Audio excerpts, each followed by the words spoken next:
बात करेंगे हम पीयूष ग्रंथि। पीयूष ग्रंथि शरीर में कहाँ पर स्थित होती है, किस चीज की बनावट होती है, कौन सा इनसे हार्मोन निकलता है और उस हार्मोन के क्या कार्य होते हैं।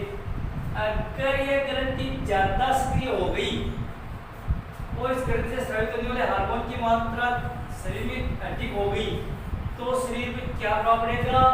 अगर यह ग्रंथि कम सक्रिय हो गई और इस ग्रंथि से निकलने वाले हार्मोन की मात्रा शरीर में कम हो गई तो शरीर पर क्या क्या प्रभाव पड़ेगा। ये सारी बातें यहाँ पर वही पीयूष ग्रंथि युगावट, उनकी संरचना, कहाँ पर स्थित होती है, कैसे इनका आकार होता है, कौन सा हार्मोन निकलता है, उस हार्मोन का क्या काम होता है, इस हार्मोन की अधिकता के क्या प्रभाव पड़ते हैं और कमी के क्या प्रभाव पड़ते हैं। सबसे पहले हम बात करेंगे पीयूष ग्रंथि। यह ग्रंथि मस्तिष्क के कहाँ पर होती है, मस्तिष्क के पश्च भाग में, पश्च भाग में अधर तल में स्थित होती है। मस्तिष्क के पश्च भाग में अधर तल में, मस्तिष्क के पीछे होती है, अधर तल में पाई जाती है। मस्तिष्क के पश्च भाग में अधर तल में स्थित होती है। पहली बात है ये, शरीर में ग्रंथि मस्तिष्क के पश्च भाग में अधर तल में स्थित होती है। इसका आकार है वो मटर के दाने के आकार की होती है। मटर के दाने के आकार की एक ग्रंथि होती है। ठीक है, मटर के दाने के आकार की ग्रंथि होती है। इस ग्रंथि से एक नहीं, दो नहीं, 13 प्रकार के हार्मोन स्रावित होते हैं। इस ग्रंथि से 13 प्रकार के हार्मोन स्रावित होते हैं। 13 हार्मोन निकलते इस ग्रंथि से। इतनी महत्वपूर्ण ग्रंथि होती है ये। 13 प्रकार के हार्मोन स्रावित होते हैं जिनका एक सामूहिक नाम रखा गया है। आगे कुछ कक्षाओं में इसका देखा था, 13 प्रकार के हर हार्मोन का नाम होता है, हर हार्मोन का काम होता है। लेकिन यहाँ पर 13 प्रकार के हार्मोनों का एक सामूहिक नाम रखा गया है जिनको बोलते हैं पीटूटिराइन।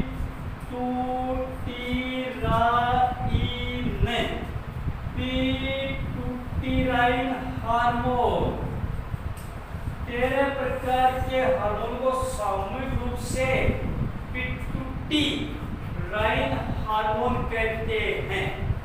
13 प्रकार के जो हार्मोन होते हैं इनका सामूहिक नाम होता है, इसका नाम होता है पीटूटिराइन हार्मोन। ये जो ग्रंथि होती है पीयूष ग्रंथि, ये ग्रंथि शरीर में पाई जाने वाली, शरीर में पाई जाने वाली अन्य सभी प्रकार की ग्रंथियां, थायराइड ग्रंथि है, अग्नाशय ग्रंथि है, एड्रिनल ग्रंथि है, जन्म ग्रंथि है, थाइमस ग्रंथि है, पैराथायराइड ग्रंथि है, पीनियल ग्रंथि है, इन सभी जो भी अंतःस्रावी ग्रंथियां पाई जाती है शरीर में, इन सभी ग्रंथियों के कार्यों पर नियंत्रण रखती है।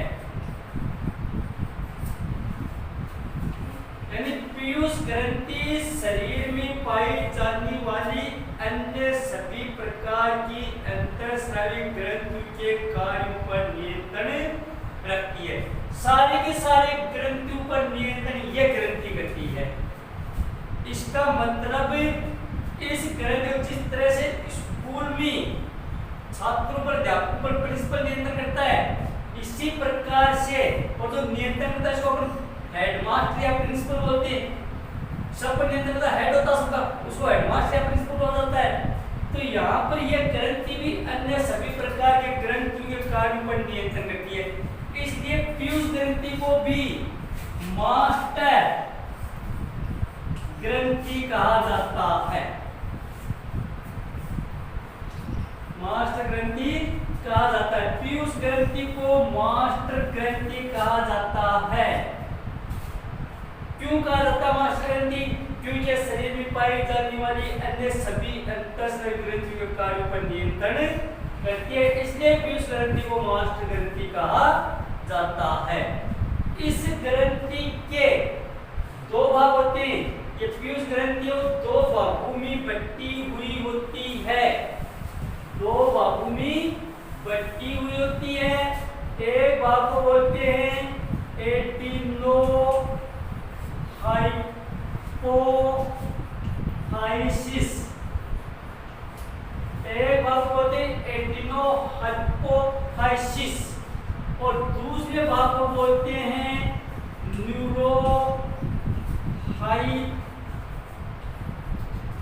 एडिनोहाइपोफाइसिस, और दूसरे बोलते हैं न्यूरोहाइपोफाइसिस।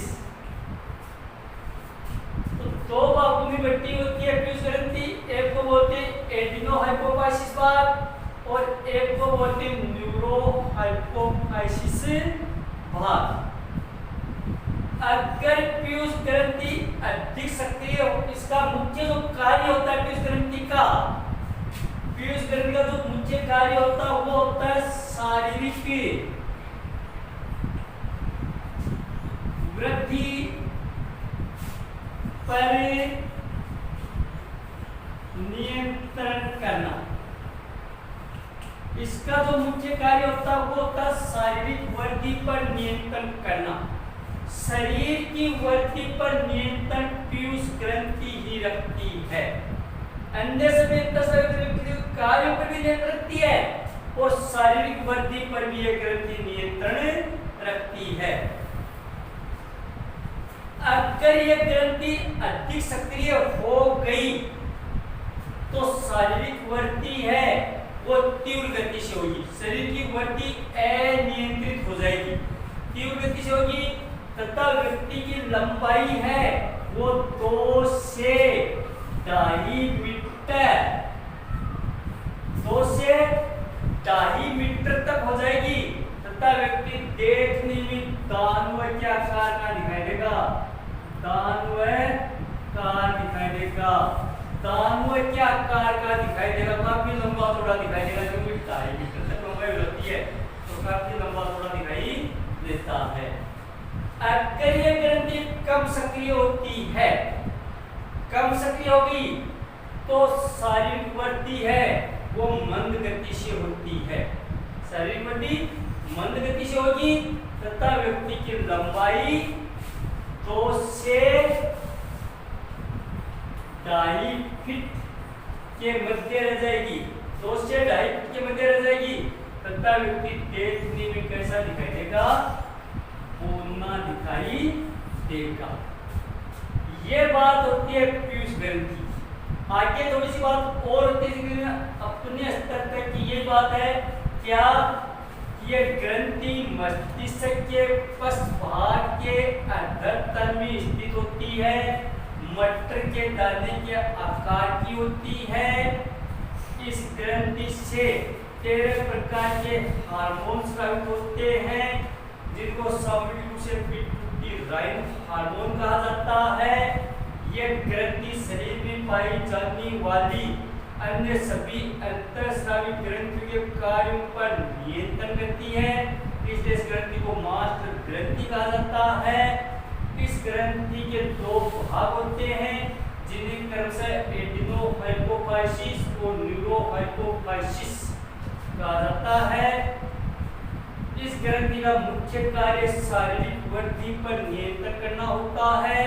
अगर यह ग्रंथि अधिक सक्रिय हो जाती है तो शारीरिक वृद्धि तीव्र गति से होती है, तथा व्यक्ति की लंबाई 2 से 2.5 मीटर तक हो जाती है, व्यक्ति देखने में दानव के आकार का दिखाई देता है। अगर यह ग्रंथि कम सक्रिय होती है तो शारीरिक वृद्धि मंद गति से होती है, तथा व्यक्ति की लंबाई 2 से 2.5 के मध्य रह जाती है और व्यक्ति देखने में बोलना दिखाई देता है। अपन को तो यहाँ तक याद करना है। इसके बाद भी ये जो 2 भाग होते हैं इनसे भी हार्मोन स्रावित होते हैं। तो यहाँ पर एक तो पीयूष ग्रंथि संरचना और दूसरा प्रश्न यहाँ पर यह बनेगा कि पीयूष पीयूष ग्रंथि को मास्टर ग्रंथि क्यों कहते हैं? पीयूष ग्रंथि को मास्टर ग्रंथि क्यों कहा जाता है?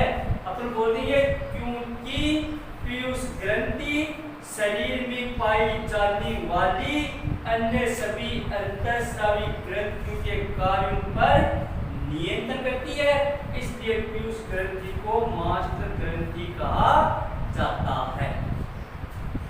ये प्रश्न हो गया और सारा प्रश्न एक हो जाएगा पीयूष ग्रंथि की संरचना का, और ये अलग बीच में प्रश्न बन गया। पीयूष ग्रंथि से कितनी प्रकार के हार्मोन स्रावित होते हैं?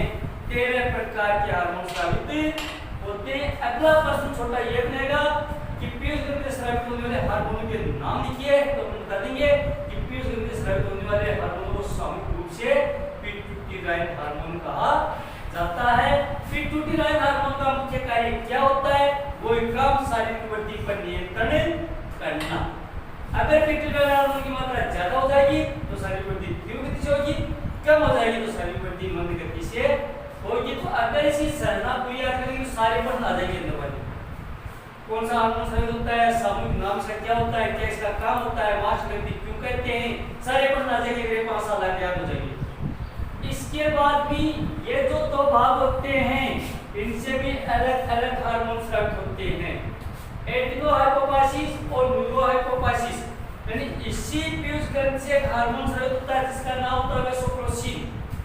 इसी पीयूष ग्रंथि से स्रावित होता है क्योंकि 13 होते हैं, एक दिन तो 13 होते हैं, तो एक वेसोप्रोसिन हार्मोन भी स्रावित होता है इनसे।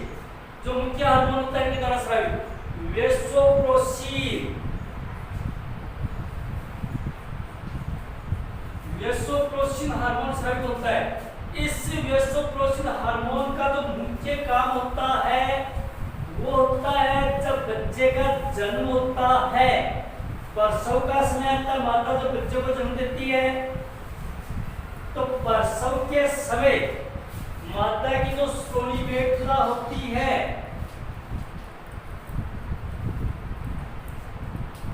माता की जो श्रोणी मेखला होती है उस श्रोणी मेखला को यह लचीला बना देता है, जिसके कारण शिशु पैदा करने में या प्रसव पीड़ा कम होती है। शिशु पैदा होते समय पीड़ा कम होती है, तो इसका मुख्य काम होता है प्रसव के समय माता की श्रोणी मेखला को लचीला बनाना, जिसके कारण प्रसव पीड़ा कम होती है।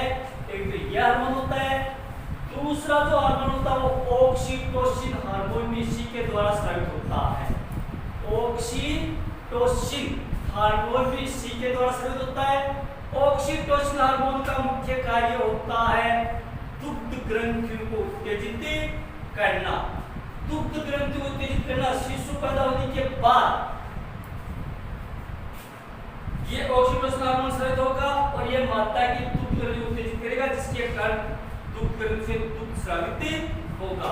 अगर ऑक्सीटोसिन हार्मोन की मात्रा कम हो जाती है तो दुग्ध ग्रंथि उत्तेजित नहीं होती, फलस्वरूप माता की दुग्ध ग्रंथि से दुग्ध का स्रावन नहीं होता है, तो यह दुग्ध ग्रंथि उत्तेजित करता है। यह तो हो गई आपकी पीयूष ग्रंथि। अगली जो ग्रंथि है वो आपकी अग्नाशय ग्रंथि। यह अग्नाशय ग्रंथि कहां पर स्थित होती है, कैसी इसकी संरचना होती है, कौन सा हार्मोन से निकलता है, उस हार्मोन के क्या कार्य होते हैं, और अगर इस हार्मोन की शरीर में कमी हो गई तो शरीर पर क्या प्रभाव पड़ेगा। सबसे पहले बात करिए अपन अग्नाशय ग्रंथि कहां पर होती है।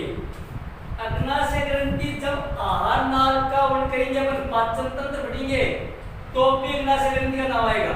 वहां पर वो बाह्य स्रावी ग्रंथि होती है, क्योंकि इनके द्वारा जो हार्मोन निकलेगा वो हार्मोन नलिकाओं के माध्यम से शरीर के विभिन्न अंगों तक जाएगा, और अगर हार्मोन नलिकाओं के द्वारा जाएगा तो वो ग्रंथि कौन सी होती है, बाह्य स्रावी ग्रंथि होती है।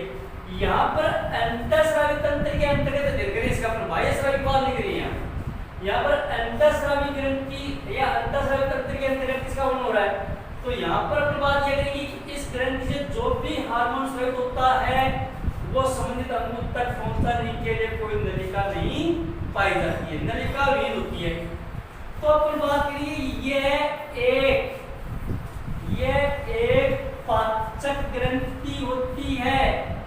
पाचक ग्रंथि है, क्योंकि आहार में भी आएगी।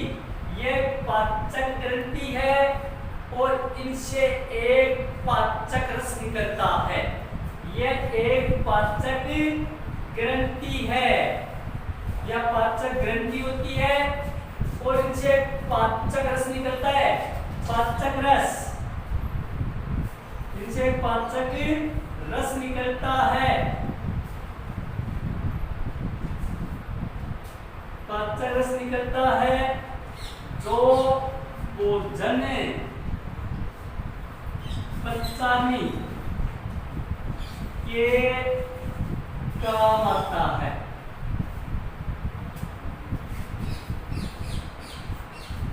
यह एक पाचक ग्रंथि होती है, इनसे एक पाचक रस निकलता है जो भोजन पचाने के काम आता है। ये तो है बाह्य स्रावी ग्रंथि। यहाँ पर इतना वर्ड तो बाह्य स्रावी ग्रंथि का क्या जाएगा कि ये बाह्य स्रावी ग्रंथि, ये पाचक ग्रंथि होती है, इनसे एक पाचक रस निकलता है जो भोजन पचाने के काम आता है। इसके बाद में अंतःस्रावी तंत्र के अंदर इसका जो देखेंगे तो अपन पढ़ेंगे कि अग्नाशय ग्रंथि में, अग्नाशय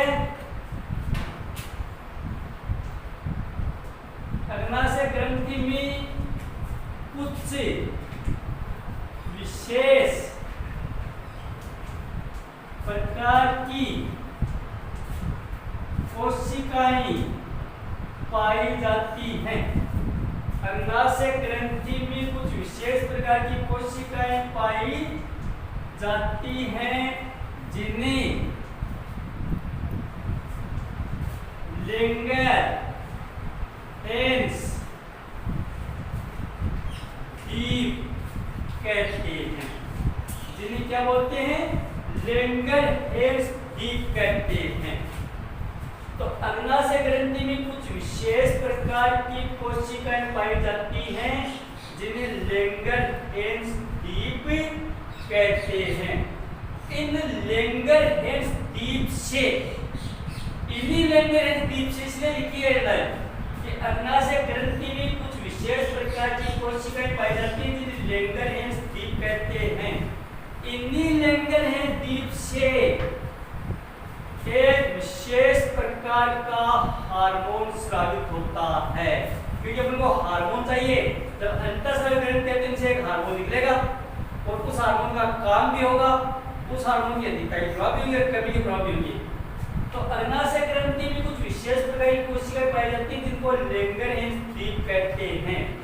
इन्हीं लेंगर हेंस डीप से एक विशेष प्रकार का हार्मोन स्रावित होता है जिन्हें इंसुलिन हार्मोन कहते हैं। इसका मतलब यह हुआ कि अग्नाशय ग्रंथि से कौन सा हार्मोन स्रावित होता है? अग्नाशय ग्रंथि से इंसुलिन हार्मोन स्रावित होता है। अग्नाशय ग्रंथि से इंसुलिन हार्मोन स्रावित होता है। लेंगर हेंस डीप से विशेष हार्मोन स्रावित होता है जिनको इंसुलिन हार्मोन कहते हैं। ये इंसुलिन हार्मोन रुधिर में, ये इंसुलिन हार्मोन रुधिर में ग्लूकोज, ये इंसुलिन हार्मोन रुधिर में ग्लूकोज की मात्रा पर नियंत्रण करता है। इसका मतलब अगर प्रश्न आ जाए कि इंसुलिन हार्मोन का मुख्य कार्य क्या होता है, तो अपन बता देंगे कि इंसुलिन हार्मोन रुधिर में ग्लूकोज की मात्रा पर नियंत्रण रखता है। ग्लूकोज की मात्रा पर नियंत्रण रखता है। रुधिर में ग्लूकोज का जो लेवल होता है उसको नियंत्रित करता है। न तो ज्यादा होने देता है ग्लूकोज को और न ग्लूकोज को कम होने देता है। ग्लूकोज की मात्रा पर नियंत्रण करता है। अब अगर बाय चांस रुधिर में इंसुलिन हार्मोन की कमी हो गई, रुधिर में इंसुलिन हार्मोन की अगर कमी हो गई तो मात्रा किसकी बढ़ जाएगी? ग्लूकोज की मात्रा बढ़ जाएगी, क्योंकि इस पर नियंत्रण करता है और उस पर नियंत्रण करने वाला कमजोर हो गया। तो ये जब कमजोर हो जाएगा तो ये बलवान हो जाएगा, इसकी मात्रा बढ़ जाएगी, तक हो जाएगा।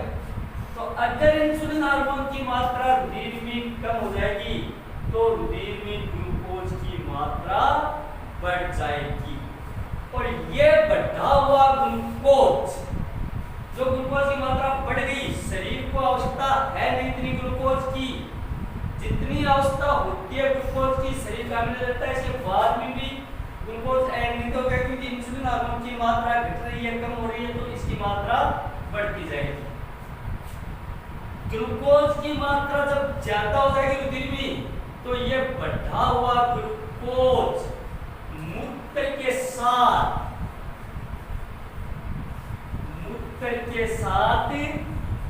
छन छन कर शरीर से बाहर निकलने लग जाएगा, क्योंकि ज्यादा हो गया ग्लूकोज, शरीर को आवश्यकता है नहीं तो ज्यादा हो गया, तो ये जो बढ़ी मात्रा होती है ग्लूकोज की वो मूत्र के साथ छन छन कर शरीर से बाहर निकलने लग जाता, मूत्र के साथ शरीर से बाहर आने लग जाएगा और मूत्र के साथ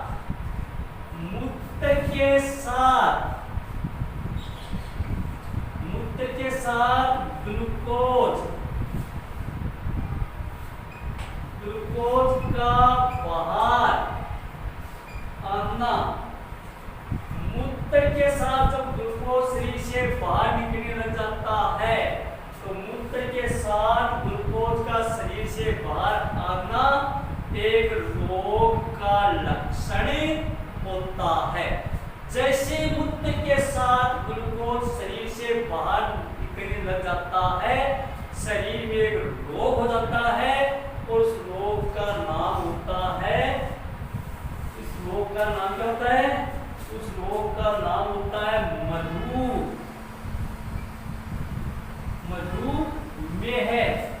उस रोग को मधुमेह या डायबिटीज के नाम से जाना जाता है। इसी को तो मधुमेह बोलते हैं, इसी को डायबिटीज बोलते हैं और साधारण भाषा में इसको बोल दिया जाता है क्या?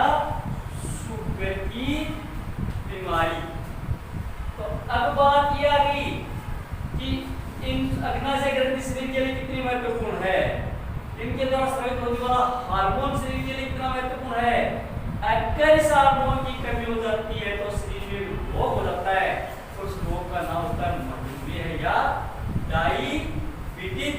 आगे पर बात करेंगे मधुमेह रोग क्या होता है, क्या इसके लक्षण होते हैं, मेरे शरीर में इसका क्या क्या प्रभाव पड़ता है, क्या लक्षण होते हैं इसके और इस पर नियंत्रण कैसे किया जाता है। तो अग्नाशय ग्रंथि का वर्णन कितना करेंगे अपन।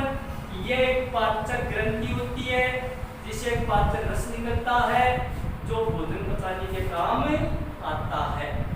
अग्नाशय ग्रंथि में कुछ विशेष प्रकार की कोशिकाएं पाई जाती हैं जिन्हें लैंगरहैंस द्वीप कहते हैं। इन लैंगरहैंस द्वीप से एक विशेष प्रकार का हार्मोन निकलता है जिन्हें इंसुलिन हार्मोन कहा जाता है। ये इंसुलिन हार्मोन रुधिर में ग्लूकोज की मात्रा पर नियंत्रण करता है। अगर रुधिर में इंसुलिन हार्मोन की मात्रा कम हो जाती है तो रुधिर में ग्लूकोज की मात्रा बढ़ जाती है और ये ग्लूकोज, जब ग्लूकोज की मात्रा बढ़ जाएगी तो ये ग्लूकोज मूत्र के साथ छनकर शरीर से बाहर निकलने लग जाता है। मूत्र के साथ ग्लूकोज का छनकर बाहर निकलना एक रोग का लक्षण होता है जिसे मधुमेह, डायबिटीज या शुगर के नाम से जाना जाता है। यह आपकी अग्नाशय ग्रंथि हो गई। इसके अलावा थोड़ा सा और होता है इस ग्रंथि में जो अपनी लेवल की बात है कि इस अग्नाशय ग्रंथि में दो प्रकार की कोशिकाएं होती हैं, एक का नाम होता है अल्फा कोशिकाएं, एक का नाम होता है बीटा कोशिकाएं। अल्फा कोशिकाओं से ग्लूकागोन हार्मोन स्रावित होता है और बीटा कोशिकाओं से जो फलित पड़ा है ये इंसुलिन या हार्मोन स्रावित होता है। यह आपकी अग्नाशय ग्रंथि हो गई।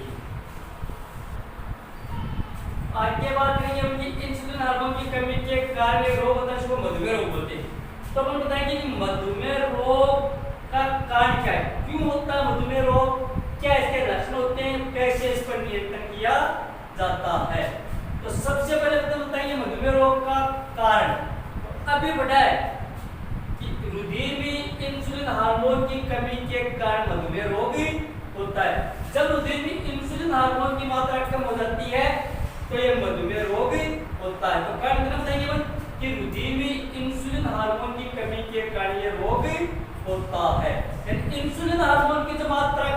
होती है शरीर में तो ग्लूकोज की मात्रा बढ़ जाती है। ग्लूकोज की मात्रा जब बढ़ जाती है तो ये मूत्र के साथ फिर बाहर आएगा और बाहर आने का एक रोग होता है इसको बोलते हैं मधुमेह रोग। तो सीधा कारण बता देंगे अपन कि इंसुलिन हार्मोन की कमी के कारण ये रोग होता है। लक्षण क्या होते हैं रोग के? जब रोग हो जाता है तो क्या क्या लक्षण दिखाई देते हैं अपन को? दो मुख्य लक्षण होते हैं इस रोग के। इसके अलावा और बहुत सारे लक्षण होते हैं जिसकी अपन चर्चा करेंगे। जो मेन लक्षण इसके, जब मधुमेह रोग हो जाता है तो रोगी को बार बार भूख लगती है। पहला लक्षण जो मेन लक्षण होता है मधुमेह रोग का, ये होता है रोगी को बार बार भूख लगती है।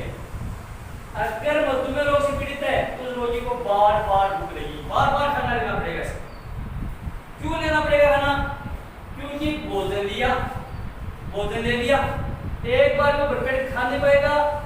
भोजन ले लिया, भोजन लेते शरीर के अंदर जाएगा, भोजन पाचन होगा, भोजन का ऑक्सीजन होगा, ऑक्सीजन के बाद ग्लूकोज मिलेगा और ग्लूकोज का जब ऑक्सीजन होगा तो ही ऊर्जा मिलेगी शरीर को कार्य के जैविक क्रियाओं को संपन्न करने के लिए।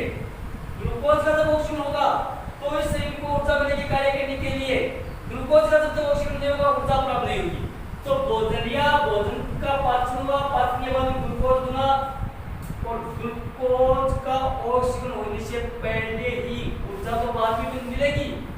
तो ग्लूकोज बना और ग्लूकोज बनते ग्लूकोज पर नियंत्रण करने वाला कोई है नहीं, क्योंकि इंसुलिन हार्मोन नियंत्रण करता है, इंसुलिन हार्मोन की मात्रा कम होगी तो वो ग्लूकोज सीधा शरीर से बाहर निकलने लग जाएगा। शरीर को फिर ऊर्जा की आवश्यकता होगी, तो ऊर्जा तो मिली नहीं, फिर ऊर्जा की आवश्यकता होगी, ऊर्जा की आवश्यकता होगी तो फिर भोजन लेना पड़ेगा, फिर भोजन लिया, फिर पाचन हुआ, फिर ग्लूकोज बना, फिर ग्लूकोज मूत्र के साथ शरीर से बाहर आ गया। इस तरह से वो बार बार थोड़ा भोजन लेना पड़ेगा बार बार, क्योंकि ऊर्जा मिलेगी नहीं। नंबर 2, रोगी को बार बार प्यास लगेगी।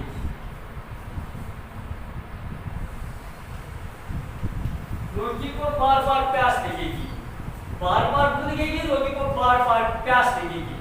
क्यों लगेगी बार बार प्यास? पानी पिया, पानी पीते ही मूत्र बनेगा, अंदर ग्लूकोज हो रहा है तो ग्लूकोज बाहर आएगा तो उसको पेशाब करना पड़ेगा। जैसे शरीर मूत्र का त्याग कर दिया, फिर शरीर में पानी की कमी हो जाएगी, फिर इसको पानी मिलाना पड़ेगा, फिर इसको मूत्र त्यागना पड़ेगा।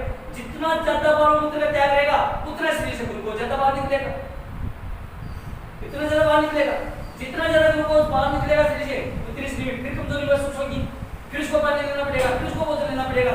इस तरह से बार बार इसको भूख लगेगी, बार बार इसको प्यास लगेगी, बार बार वो पानी पीता रहेगा, बार बार थोड़ा खाना खाता रहेगा। एक बार में ज्यादा खाना नहीं पाएगा क्योंकि शरीर कमजोर हो जाता है।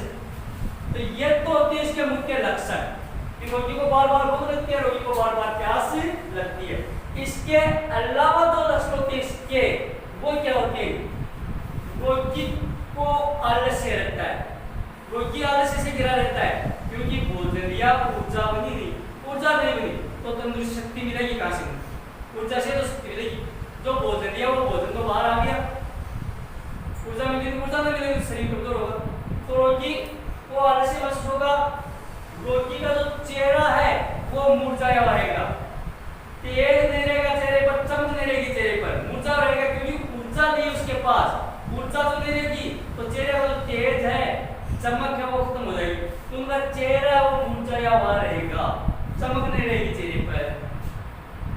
रोगी के घुटनों में दर्द रहेगा, घुटनों में दर्द रहेगा, घुटने दुखते रहेंगे, दर्द रहेगा और उनकी ऊर्जा मिली नहीं, घुटनों में दर्द रहेगा।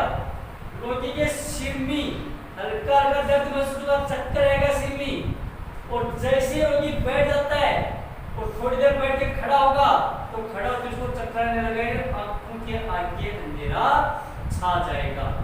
ये इसके अन्य लक्षण होते हैं, क्योंकि सारे कमजोरी के लक्षण होते हैं और शरीर का कमजोर होता है, ऊर्जा नहीं मिलेगी शरीर कमजोर रहेगा, तो ये इसके सारे लक्षण होते हैं। नियंत्रण कैसे किया जाए इस रोग पर? इसका कोई अस्थायी नियंत्रण नहीं है, सिर्फ कुछ सावधानियों के द्वारा ही उस पर नियंत्रण रखा जा सकता है। तो पहली जो सावधानी होती है कि रोगी को कार्बोहाइड्रेट युक्त भोज्य पदार्थों का सेवन नहीं करना चाहिए। ऐसे भोज्य पदार्थों का सेवन नहीं करना चाहिए जिनसे रोगी को ग्लूकोज ज्यादा मिलता है। अगर ग्लूकोज ज्यादा मिलेगा तो ज्यादा बाहर आएगा, जितना ज्यादा शरीर से बाहर निकलेगा उतनी ज्यादा कमजोर होता जाएगा वो। तो कार्बोहाइड्रेट युक्त भोज्य पदार्थों का सेवन उसको बिल्कुल नहीं करना चाहिए। रोगी को अत्यधिक मीठे फलों का सेवन नहीं करना चाहिए। जो मीठे जिसमें मिठास होता है, क्योंकि मिठास किसके कारण होता है? ग्लूकोज के कारण। तो अत्यधिक मीठे फलों का सेवन बिल्कुल नहीं करना चाहिए। रोगी को जो चटपटे भोज्य पदार्थ होते हैं, तले हुए या चटपटे जो भोज्य पदार्थ जिसमें स्वाद ज्यादा होता है, चटपटे जो भोज्य पदार्थ होते हैं उनका सेवन बिल्कुल नहीं करना चाहिए। ठीक है। रोगी को सुबह उठ करके नंगे पांव हरी घास पर या फिर जमीन पर उसको टहलना चाहिए। नंगे पांव सुबह उठ करके नंगे पांव हरी घास पर उसको धीरे धीरे टहलना चाहिए।